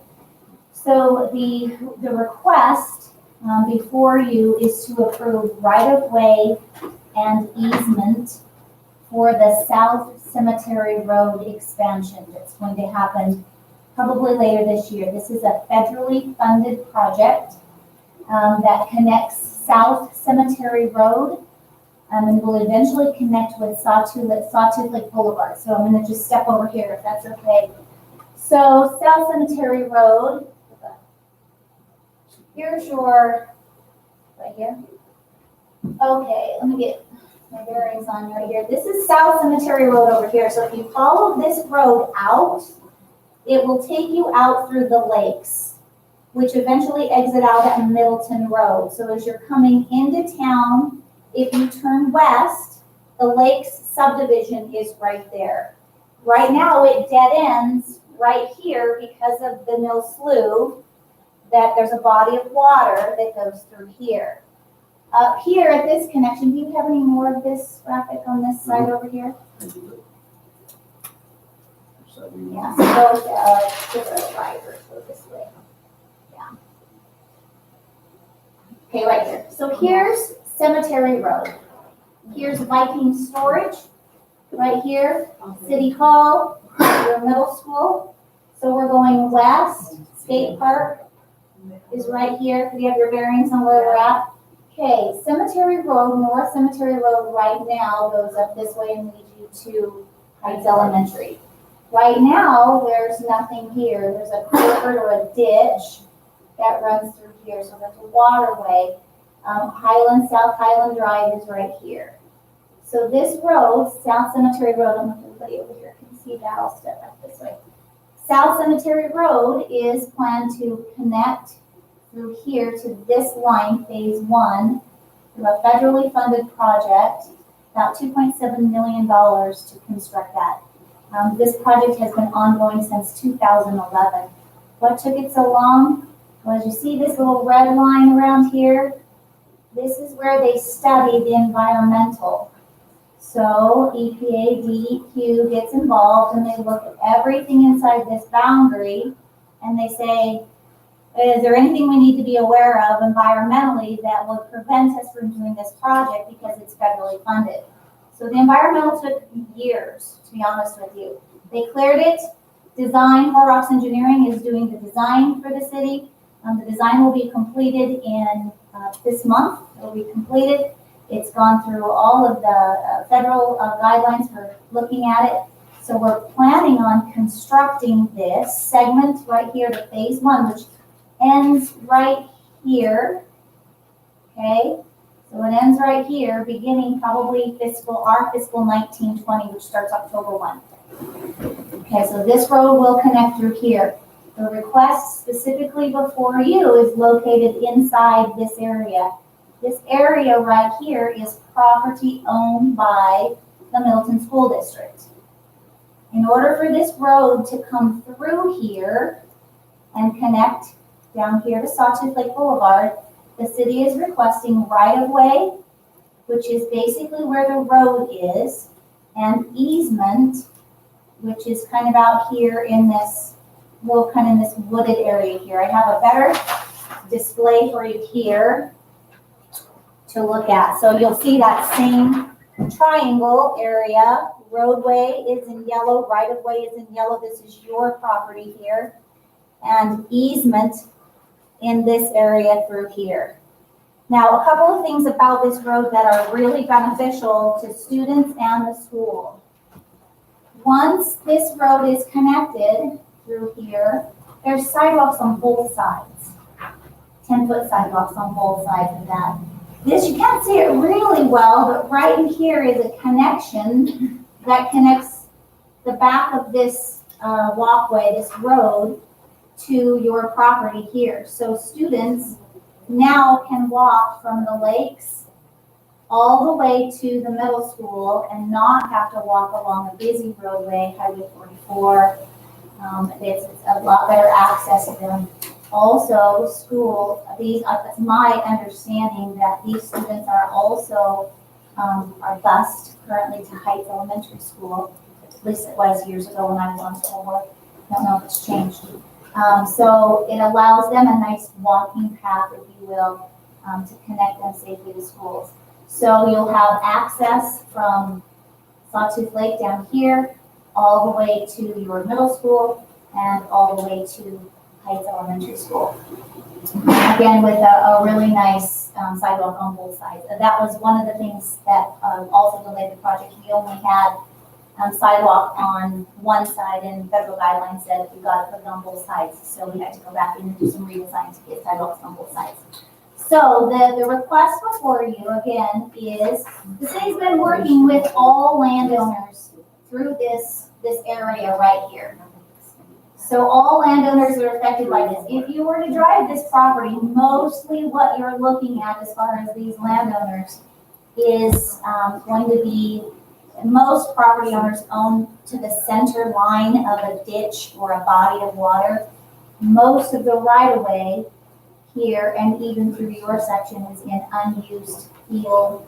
I don't believe it's even being really maintained much by the school district now, as I walked back there and took a look at it. So it's property that's not being used. But this connection here allows students to cross here. Quick Yes. question.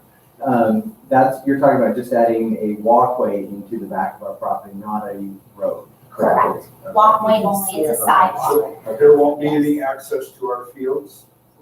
Well, I don't know that this was discussed with Dr. Boucher years ago, this access here. I guess you could gate that off if you wanted to prevent people from walking through there. Well, I'm thinking more of a positive thing than a negative thing, because as we're growing, and obviously we come to sporting events, it gets pretty busy out there in front of the parking lot right on the main drag. And to have the opportunity after football games or baseball games where somebody can go and access and hit the road down the other way, as well as come back out of the lakes, that gives you 3 access points. It does. To come and go from our sporting event. It is, however, currently it's designed as a walkway, not a roadway. Right. Yeah, it's just a sidewalk across here. So it would allow certainly those people who live down here walking access home versus having to drive currently.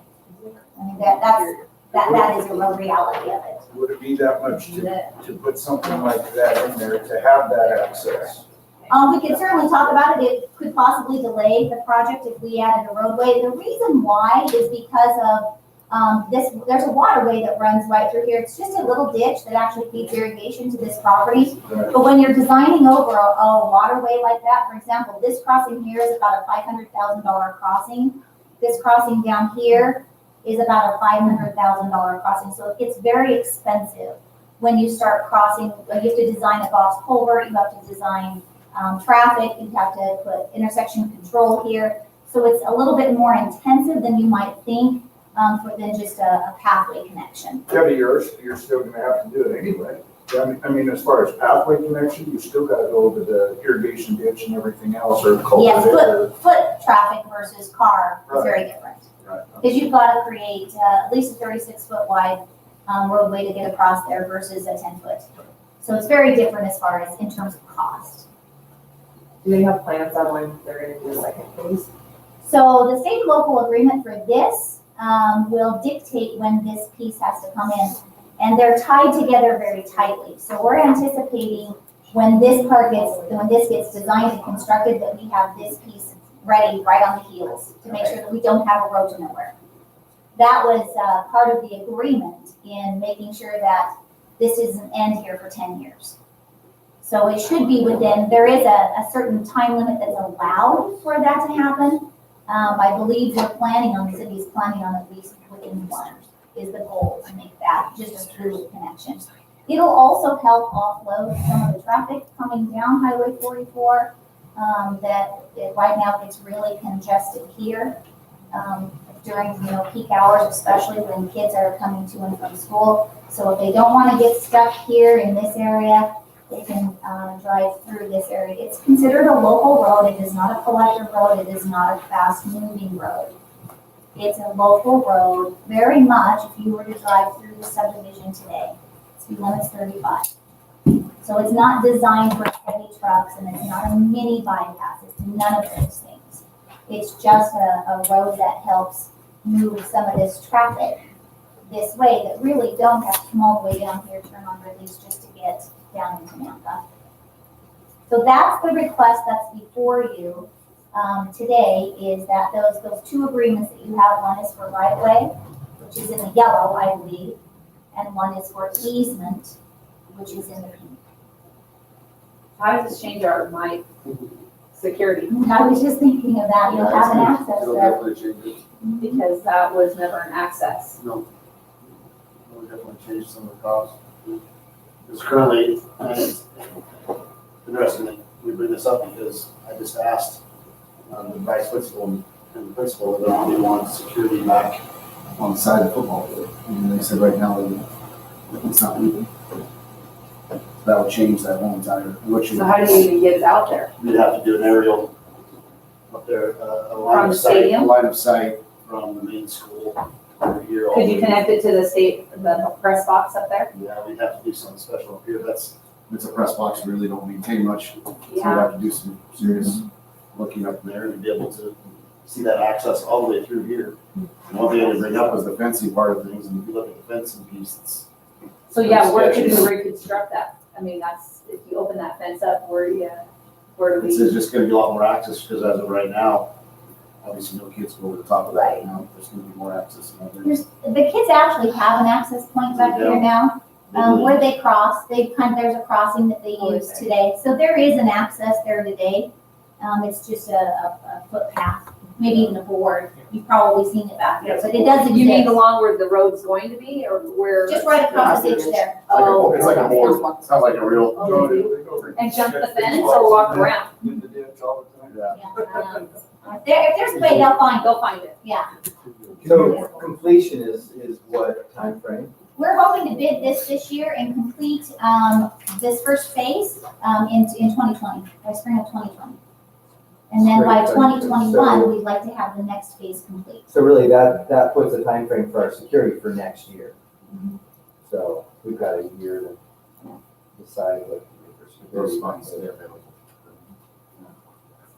Is there a way to lock in, I guess, so to speak, that you don't hit the dead end road for more than a year or two? It will That you actually, require it to continue out, because it really, you aren't gaining anything unless it goes all the way. through. correct. Yeah, there's, once you drive down there, you just gotta turn right around and Yeah. come back. Yes. So, I mean, in the sense that it has a certain amount of time that it gives you to continue the rest of the road out. This is project number 1 for transportation, phase 1, and project number 2 for transportation is phase 2. So there's really nothing in front of these two projects that would prevent these from going forward. And in fact, when the city signs the state and local for this project, it will dictate specifically when phase 2 must be completed. They are tied together as a project, although one is federally funded and one is locally funded. So the only difference is the funding mechanisms to fund both projects. So as a school district, what you'll take care of, I mean, we give you the access to the easement, but you'll keep up the side, I mean, all of that's none of our, what comes back on us if So the something happens. easement is still your responsibility. It's just an easement should we need to get in there and work in the area. So an easement generally means, if you read through the agreements, that you maintain it. Currently, I don't believe that the school district is doing much to maintain this area right now anyway. There may be, as you have access down here through a sidewalk, that you do some weed spraying or something like that. But an easement just means that the city has the ability to get in there should it need to fix a road or have access to it. The owner is still responsible for maintaining that area. Now, if you wanted to sign over the entire area to the city versus just the prescribed easement, so you would be taking that entire parcel. So if you look at the parcel, which is described here, let me look, actually the right of way is 2.71 acres. The easement area is 0.4, so what the city is looking at acquiring from you is just a little over maybe a half, 3/4 of an acre. which is this area here. On that little corner on the bottom. No, it actually is bigger than that. That whole parcel is bigger. Let me grab my folder. It's bigger than you think. 100%.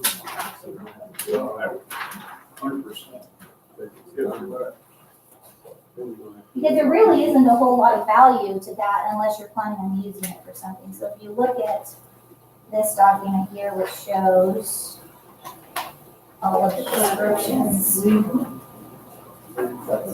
school can't put them up. The school district cannot decide, so they can't use funds to. But what they can decide. So your total ownership on parcel 35, which is this parcel, which I'm only showing a piece of, is 20 acres. It's a lot of acreage. The city is requesting 0.27 in right-of-way, which is this strip that goes right here. So this parcel is bigger than you think.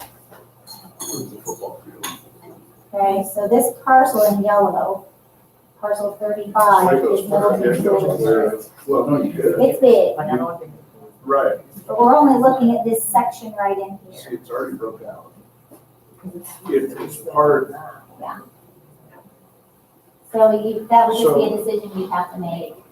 well, so is this your lot line adjustment you've done? Put on an agenda. What's that? Is this your guys' lot? Yeah, lines? that's just because of the it cut off. That's Yeah, just so for we'd have- display. I mean, in order to give it, we have to split it, You would, yeah. do the lot line adjustments. I mean, that's not cheap to do, as far as that goes. I mean, 'cause you gotta have it fully surveyed and everything else. It would just, yeah, like I say, that would just be a decision, because right now you would be maintaining, it's a lot of acreage. If you look at this acreage here, So, it's 20.57 acres. here's an idea. Why don't we approve as written? And then we can instruct the city to make another presentation Absolutely. with acquisition for set amount of land. Yeah, if you have no reason to use that property going forward, you would be crossing that to maintain it. And it only gives you guys then the means by which to keep it up. I mean, that's really all you're doing is turning ownership of that over to the city for maintenance. I think we should walk out there. Well, no, it's plus two. I mean, give it a right, to give the right of way to the city, they still are gonna have 15 plus acres outside of that, which I guarantee, It's a lot of acreage. all that's gonna end up in subdivisions at some point. Houses are gonna be built Even if there or. we just did the south side of the road. Yeah, We can't, we're not gonna cross the road to maintain Keep in that. mind that a lot of this acreage down here is owned by the city and is going to be a larger park area. So subdivisions, probably or not. something like Yeah. that. I just wanted to make sure that that was It's known. board, but the school district owns right next to where the city owns. Yes. As far as where this Percy Park or what have you, which is valuable to the school district as far as It is. could be money coming in for the schools or what have you. So I mean, it's surely something to look at as far as keeping that ground. On the north side, Yeah, oh, absolutely. I wouldn't give it away. I'm not encouraging. The but that little parcel on the south side is of no, smaller triangle right in the Yeah. middle, you may not have a need for is that. of no, And that little portion just north of their right away.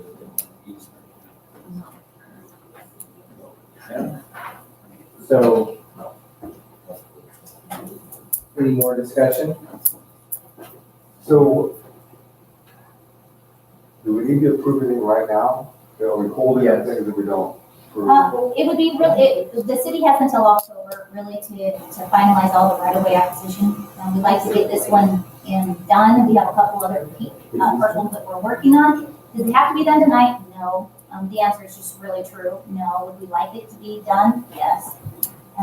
It's just really your decision if you want to do a little bit more investigating. Certainly, we would follow that. I want you to be comfortable with your decision. I'm gonna go to the city, see their comprehensive plan, and see where that sits. See what our numbers are there. It doesn't have to be.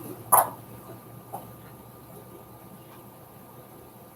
don't know, I'm in favor of just doing the easement as written. I don't think it detrimental to the school district for not using the property, there's no, and it speeds their system along, so They say no to it, then say no to, our next spot.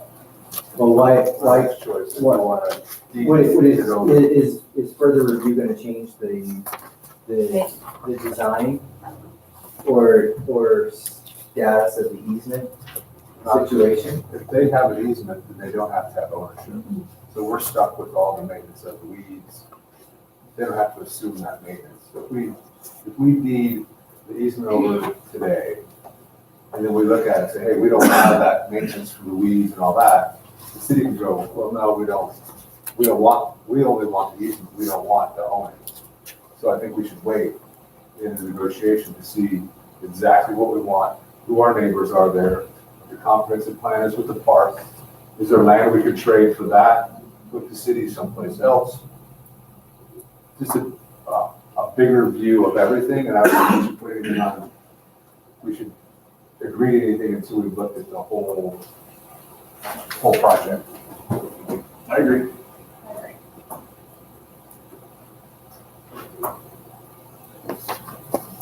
Okay. So I would move that we table this, we have a motion on the table. We have a motion on the floor. We can move to table, we can move to change. So I would move that we table this till next month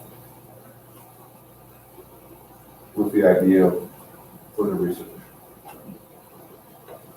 Would you invite the city to come back and do the presentation at that point? Yes, but I'd also like to go to the city before then. Okay. And see their comprehensive map and see how it puts together. And then have them present kind of a joint proposal next month, or. So would you like the city to meet with staff or with a particular board member to kind of review the comprehensive plan and the surrounding area? Because we're happy to do. So let's make a motion and we can discuss that.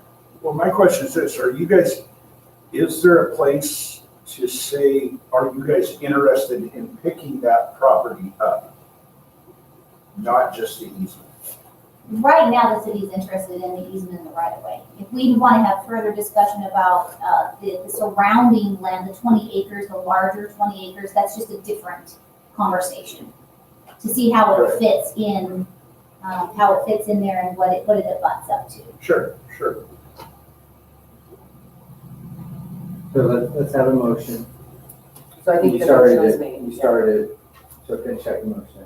So I move that we table 6F today and do further research and ask for another presentation in the August meeting. I'll second Nice. that. Oh, sorry there. No, but Okay. Been moved in favor, all in favor of tabling item 6F. Consider approval of easement agreement with the city of Middleton. In favor, say aye. Aye. Opposed? So moved. Motion is tabled. So do we want to have a committee, or should, I guess 2 of us can go down there, but not 3 of us? Yeah. So So you, I'm getting, Good. oh yeah. Yeah. You want to go? Sure. Okay. We've developed a lot of property. that's good. Becky, thank you. They will be in contact with you and then you can formulate a presentation for August for us. And then we'll come back at the next meeting Yes. and present at that. Yep. Okay. Yep. Thank you. Thank you.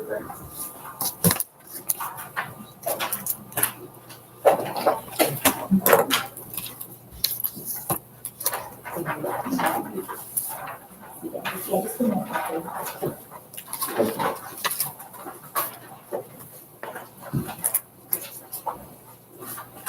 Item 6G, consideration of new and revised policies, first reading for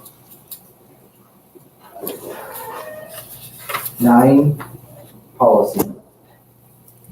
We can address them one at a time. We can address them in total. They are first reading, so there's no action required. I would like to do one at a time. One at a time. Same time.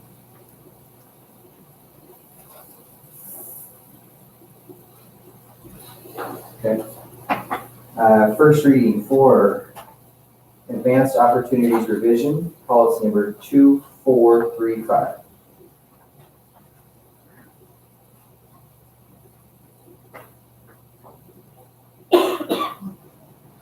Do you need a motion on that? Or- No, these are just first readings, so, Andy, are you able to stand and ask? Yeah, I mean, Answer I questions. Lisa's here as well, she can help me out with this one, but this one is, we just added a little bit to our current policy, to clarify that's in red, as to the grading practices, for each student.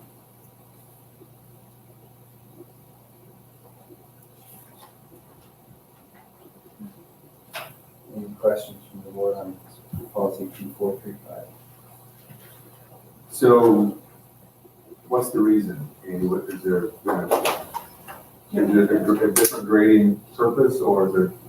Lisa, might get it. That's Lisa? right. So, in talking with the state, it really comes down to the local education organization as far as how we want to transcribe and what that looks like. And so the state recommends that we put something in the policy to say how we're going to transcribe credits and how we're going to move about correlating those credits back to high school credit and then college credit. And so we just didn't have anything in our policy that lined up with what the state had recommended. So we went back and reviewed the state recommendation along with West David's recommendation, which are two of kind of the trademarks per se. And we just aligned the verbiage there, so we made sure we had something to protect us as far as how we're transcribing those credits and give our counselors better guidance on what this looks like moving forward. We had some gray areas, we were trying to make sure we met our.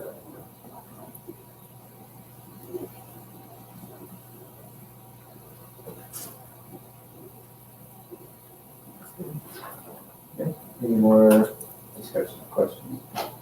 Moving along, thank you, Lisa. Consideration of school wellness revision, policy number 3068. That one looked like it was just a couple of words, word changes. So we're going from semesters to trimesters. Just a couple of words, maybe two, I think. All right, any discussion? Moving on to student acceptable use policy revision, policy number 3094.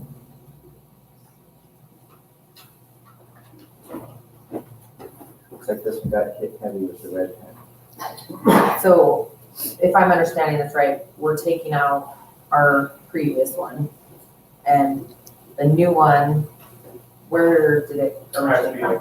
It's from the ISBA. And then the words that are in red that are struck out, we're changing with. ISBA gave us two options.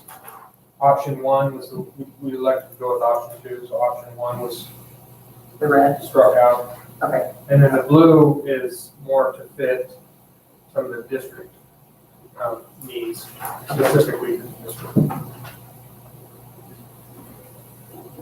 And the numbering and everything fits with our transition over to the ISB policies that we're adopting, we're going through. Yes, but that brings up a good point. Maybe Becky can speak to it a little bit. We did have to adjust another one because it didn't quite fit in very well, and I think that's the next one. Is that correct, Becky?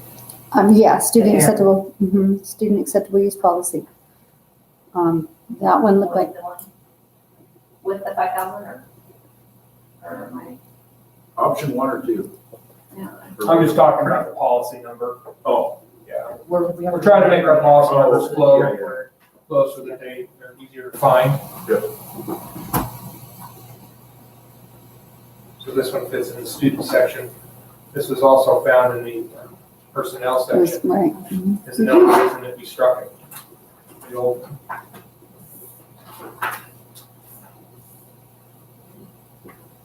Any more questions?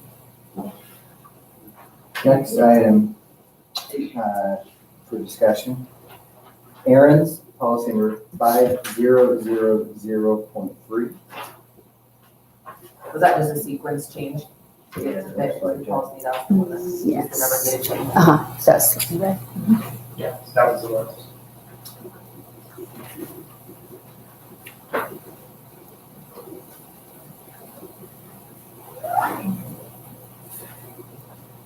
Commission.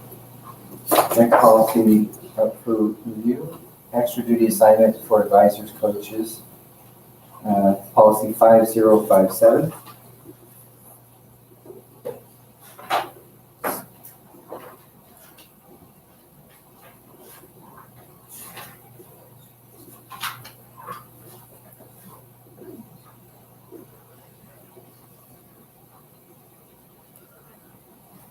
This one actually jumps to, I think, a couple down to policy 5100.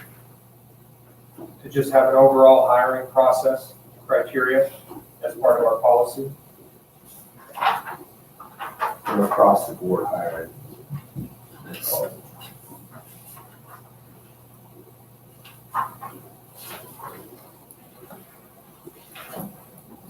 And that one came from ISD, I think, as well. Yes, I want to say we did. I'm looking to see if there's one. Yes, that did. It did. It did. I remember researching. So 5100 is a lot of that came from ICA. Yes. Sorry, it just kind of jumps to that one.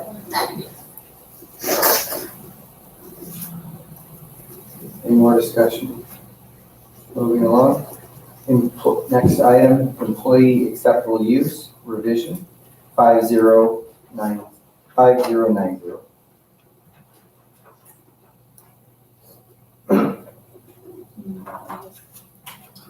Numbering Number change as change. well.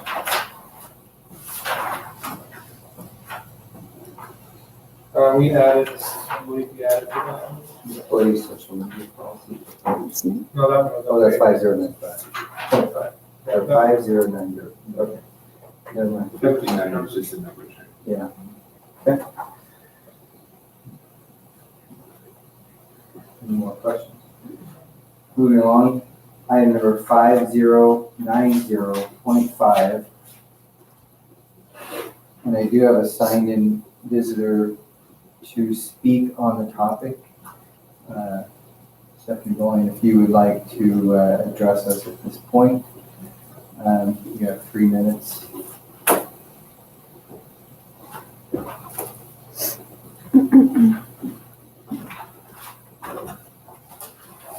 I'm Stephanie Boyne, President of the Middle School Education Association. And thank you, Chairman Eagle and trustees of the board for allowing me to speak. For the social media policy, we have had a very tough year regarding social media in our school district. And we want to make sure that we do our best in doing our due diligence and doing a really good job on this policy. I would ask that we look over this policy in fine-tuning detail and go over it as a team, working together for the best of our students and our staff here at Middleton. A couple concerns that we have in regards to this policy is we want it to be very concise language. We want it to be very black and white and have no gray area for interpretation. As a staff member in the school district, I want to know what my rights are, what is expected of me, what is going to happen, that kind of thing. In the policy on a couple pages here, there are, it says the Blackboard site. We would like language to be changed to district approved platforms. So in the event that we don't use Blackboard or something else changes, because things always change in technology, that it's just specific to district approved sites. Our next thing would be to have a criteria process of things that get posted on social media. For example, pictures or videos, things like that, that there's more of a criteria of it needs to go past our principal or district administrator, if that's appropriate for it to be put on district approved sites. That will help protect our district as well as protect our staff and our students. And so we would like to see more of a criteria based, and I don't know if Mike can speak to more of this about how it's going to look for Skyward. Teachers generally can count messages through Skyward to their parents, and staff can do that as well. So if that's going to be something that this Blackboard site does, then that would be great. But can that Blackboard site then have access, or have the parents have access to comment back to the staff? And if so, if there's a comment that's not nice or negative, what is the district going to do to help support that staff member? We need to have some checks and balances going there regarding that stuff. A filter system, so a system to check and see before posting something. Principals would be maybe the oversight to see what their staff is posting and make sure. And then at the principal level to see if somebody above them would be like the superintendent or a director above them, just so that we're making sure that our district is supported and that our students and staff are protected and everything's going well.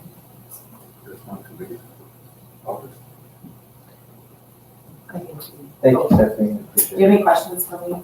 Well, it's just for signing business, Sure. we don't have questions, so Thank you. thank you.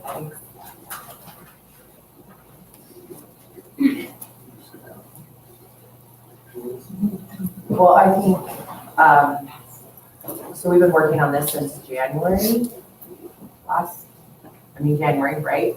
Blackboard? Yeah, and the social media policy has been discussed since January. So I feel like we need to get it done, but I agree that it needs to be done well.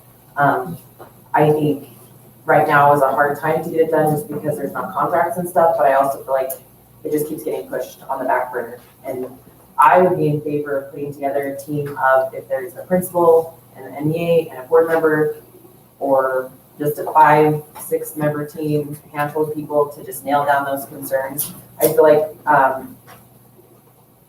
I would like to see some type of process added to just for clarification and a few more specifics. One of the concerns I have is time management. If someone has to go and go through all these posts and approve everything, that could be a full-time job. That's not what they're being paid to do. And so social media is great and we can use it to further our district, but I also think we need to look at the other side and say, at what point is it taking away our time of education and time of doing those things that we're really paid to do versus getting information out? Is it doubling up on stuff we're other doing? Like she mentioned Skyward, I don't understand Blackboard or what it is. And Mike, I could be totally wrong, but if they have professional Facebook pages, is it a no comment only, information out only, so that there's no feedback in, so that we can keep it professional? I think there's just still a lot of questions that need to be addressed before we can positively, as a board, say, yes, staff, we want you to do this. I think there's too many unanswered questions that need to get nailed down, but I think we can get them nailed down and worked out before the beginning of school year. I really think that they need to be in the handbooks. I think it needs to be addressed before then so that everyone just knows and that everyone feels safe using it. And I'm not 100% sure how that looks, but I definitely think that those conversations, we just need to sit down and have and we get it done. Is anybody willing to step up and form the I would be willing to work with them on that. I will help you with that too. So you and I can work together. What's that? I think someone from IT, the MEA, and then a building administrator, whoever. So if you want to initiate that, get going with that. And then we'll bring back those. We need something for the school year, start school. Yeah. Are there, I guess, when I ask the board members, are there any specific concerns you want us to talk about in that meeting, or things that you see that need to be? Maybe would you let us know before you have your first meeting and I can go home and just really read over that? Yeah. Yeah.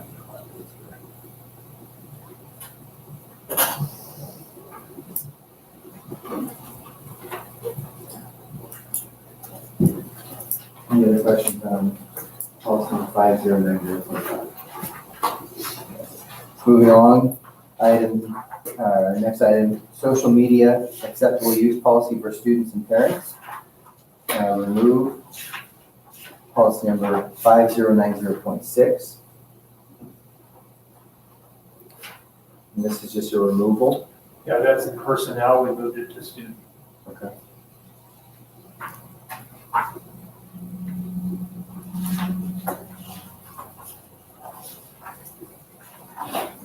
So where is this going? You said it's two? It'll be the 300s now, 3000s, is that right? Yes, 3094. It was kind of, it was a duplicate, really.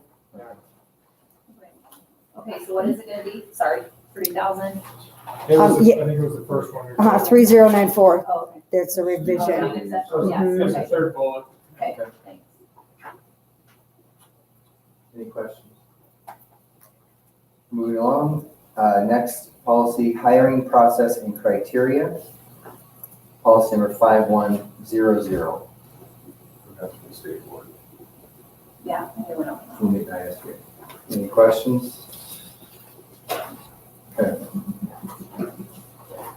That is all of our signed-in visitors. We have no more.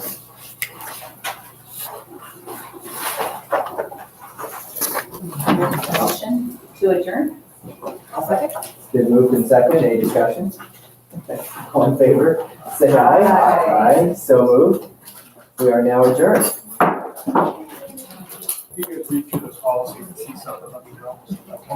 There was one that was like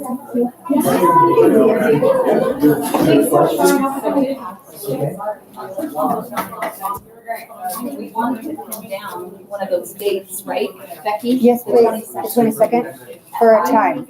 Was that, I'm open. Yeah. No, probably not that. The 22nd. So as we narrow it down, we will initiate. You were? Yes, we were. Yeah. Yes. So, and don't have to discuss it.